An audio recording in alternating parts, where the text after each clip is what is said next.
Today we will discuss the question, is the Bhagavad Gita promoting war and violence? Hi, my name is Sunny Sharma, and here on this channel we explore and study the teachings of the Gita with great devotion, and we really put them to practice. Recently, I encountered someone who said, I don't really like the Bhagavad Gita because it promotes war, it promotes violence. So that's what we're going to explore today. Why is it that in the Gita, which is such a sacred spiritual text, it's all about war? Oftentimes we fail to see things beyond the surface. And if anything, that's what the Gita really is. It's actually telling us that we look at life on a very surface level and we fail to see the deeper reality, the what is actually true behind appearances. And that's exactly how the Gita is written. The Gita is set on a battlefield because most of the time, life, day to day personal life, feels like a battlefield, feels like a war where there are so many internal conflicts. Arjuna is completely torn in the beginning of the Gita and he has no idea what to do. And he is in total despair. That's when Krishna finds him and starts to give him his teaching. So when Krishna tells him to fight, to take part in the war that is before him, Krishna is not promoting war. He is simply telling us, the spiritual seeker, because we are Arjuna, he is telling us to take part in this challenge that is your personal life and see it as your spiritual journey. All of the inner conflicts that Arjuna is experiencing because of the war that is in front of him, we experience on a day-to-day basis in our work, in our relationships, in our personal endeavors. So we are to practice what Krishna is telling Arjuna.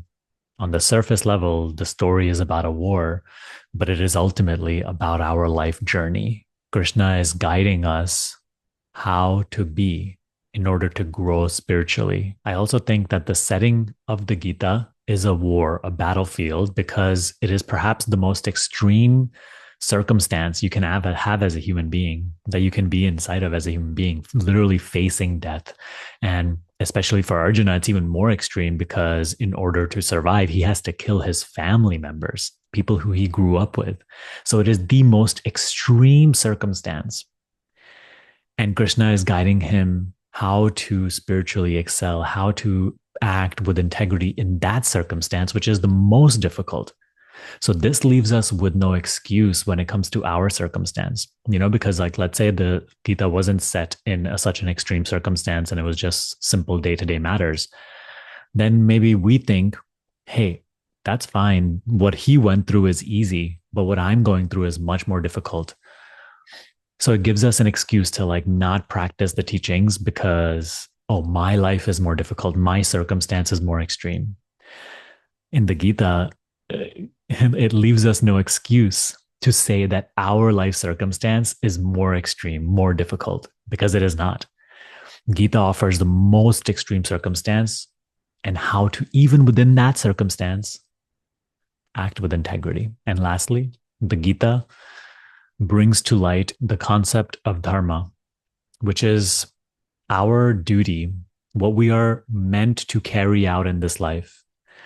And the Gita shares that the way to spiritual salvation, self-realization, is to act in integrity with our role in this cosmic harmony.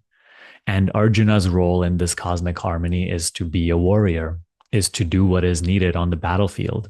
Krishna tells him, if you retreat from this battle, you are dishonoring yourself and you are going against your dharma. In the Gita, Krishna tells Arjuna that it is better to succeed it is better to fail in your own dharma than to succeed in the dharma of another.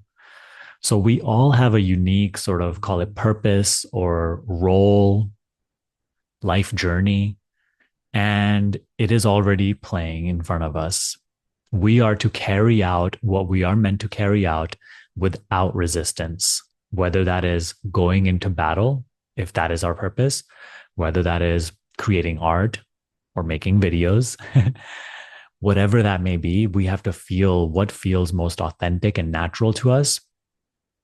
What is life demanding of us in every moment, and carry out that exact thing without resistance. In doing so, we grow spiritually.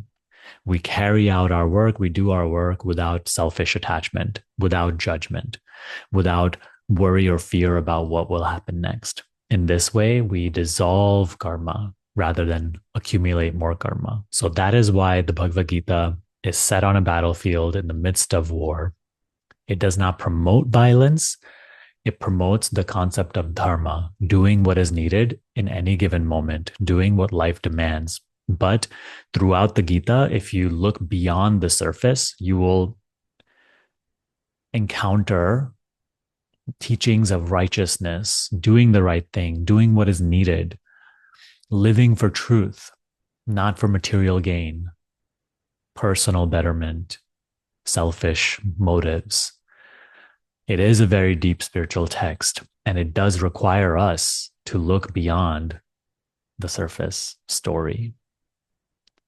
So I hope this clarified this question for you, why the Gita is sharing a story about war, and many more videos on the Gita to come. So if you enjoyed this video, comment below. Jai Shri Krishna. I also want to let you know that we have a brand new Gita study group where we all connect with each other, practice the teachings of the Gita, meet and sing praises of this teaching to grow together in spiritual insight. If you're interested in joining that, you can do so in the description box below.